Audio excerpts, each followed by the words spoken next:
and we're going to speak now to Michael Fabricant, Conservative Member of Parliament. Thank you very much for talking to us. Can I start by getting your reaction to this report?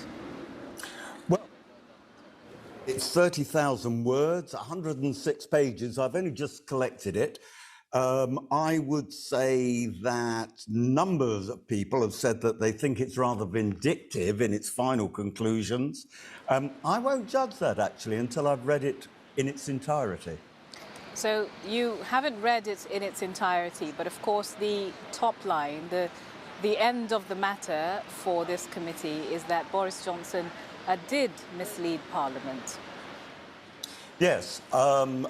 Look, it's quite clear that he misled Parliament. I think what's not so clear, and I haven't read the evidence, is whether or not he knowingly misled Parliament. Now, that might sound like dancing on the head of a needle, but actually it's quite an important point, because normally the Privileges Committee would look at whether someone knowingly tried to mislead Parliament, and he maintained, of course, that he was getting legal advice that it was legal. But I'm not going to argue that now, because, as I said, I haven't read the evidence. What I am concerned about is that a number of people have criticised others who have impugned the nature of the Privileges Committee. And what I do want to say was that I was there when Boris Johnson gave evidence to the committee. Now, that committee stands in a quasi-judicial role, like a court of justice, and when Boris Johnson was answering questions, I could see members of the committee, not all of them, some of them behaved with great dignity, as jurors would do in a court, but some of them were pulling faces, looking skywards, turning their backs on Boris Johnson. And, you know, justice doesn't just have to be done, it has to be seen to be done. And, you know, the Privileges Committee are normal MPs, or some of them may be abnormal MPs, but they're not a cardinal, a court of cardinals. And to sort of say, well, to impugn the integrity of the committee is some terrible thing, as if you're becoming a heretic in the days of Roman Catholicism in the 15th century, I think is just a little bit naive. Well, just to go back to a point you started with, the committee did find that Boris Johnson deliberately misled Parliament, which is what they were looking into, just on that point. But also, as you say here, what you witnessed in terms of the committee and their behaviour. One would argue that, well, these MPs are doing their job within a legal institutional framework, and they should be accorded the ability to be able to do that work without being attacked and labelled a kangaroo court and all sorts of other accusations.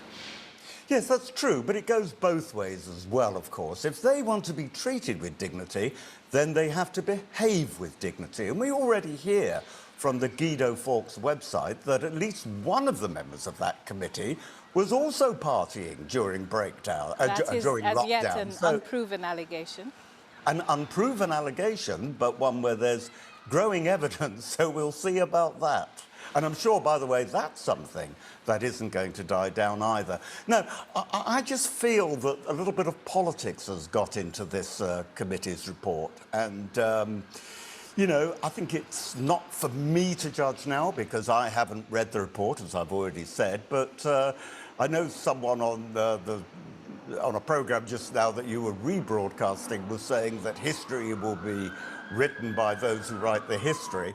But I actually do believe that, you know, historians will say, for all of Boris's faults, you know, he did so much. He delivered Brexit, and more importantly, he saved many lives with the vaccine programme, and the death rate in the UK was considerably less, for example, than that in Germany.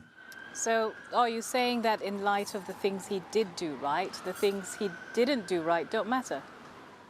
No, it's a balance. Look, none of us are perfect, not even you, and not even me, certainly. But, you know, there are good and bad in everyone, and my view is that, you know, he was a man, or is a man, of great vision. I think my slight concern is that the reason why politics has got into all of this is that people are terrified that he might actually come back to the House of Commons and might actually become Prime Minister again. And that's an interesting thing to contemplate. It certainly is. Thank you for joining us. Michael Fabricant, a Conservative MP and supporter of Boris Johnson. Good to have your thoughts on the programme.